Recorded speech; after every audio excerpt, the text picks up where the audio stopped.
আওয়ামী লীগ নিষিদ্ধের আড়ালে দেশে নাটকীয়তা চলছে বলে মন্তব্য করেছেন বিএনপির স্থায়ী কমিটির সদস্য মির্জা আব্বাস। তিনি বলেন, এটি জনগণের দৃষ্টি ভিন্ন খাতে নিতে সরকারের সাজানো পরিকল্পনা। সোমবার জাতীয় প্রেস ক্লাবে সাবেক সংসদ সদস্য নাসির উদ্দিন পিন্টুর স্মরণে আয়োজিত এক আলোচনা সভায় এসব মন্তব্য করেন তিনি।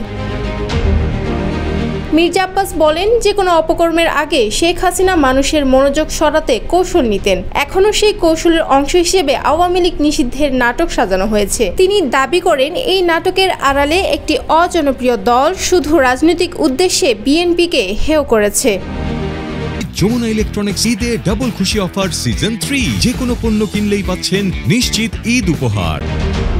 তিনি বলেন, এখন এমন কিছু উপদেষ্টা দেশের বিষয়ে সিদ্ধান্ত নিচ্ছেন যারা বাংলাদেশের নাগরিক নন। এ থেকে বোঝা যায় দেশে এক ধরনের ঔপনিবেশিক শাসন চলছে। প্রশাসনে আওয়ামী লীগ ও জামায়াত ঘরানার ব্যক্তিদের বসিয়ে বিএনপিকে নির্মূল করার চেষ্টার অভিযোগও তোলেন তিনি।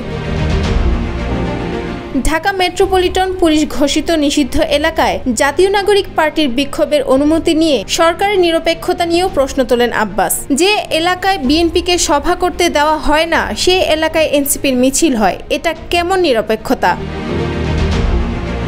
মানবিক করিডোর ইস্যুতে সরকারের অবস্থান নিয়েও কড়া সমালোচনা করেন মির্জা আব্বাস। তিনি বলেন, বিশ্বের কোথাও মানবিক করিডোর বলে কিছু নেই, এটি বানানো একটি কনসেপ্ট। কার স্বার্থে এসব করিডোর? জনগণের ম্যান্ডেট ছাড়া কোনো করিডোর দেওয়ার অধিকার সরকারের নেই।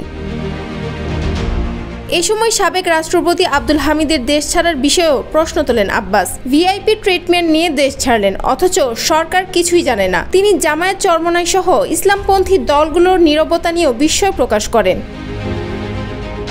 তিনি আরও বলেন, আজ করিডোর নিয়ে কেউ কথা বলছে না। বিএনপি ছাড়া কেউ জনগণের পক্ষে নেই। বিএনপিকে শেষ করে দিলে আওয়ামী লীগের মতো দেশ লুট করা যাবে, এটাই তাদের পরিকল্পনা।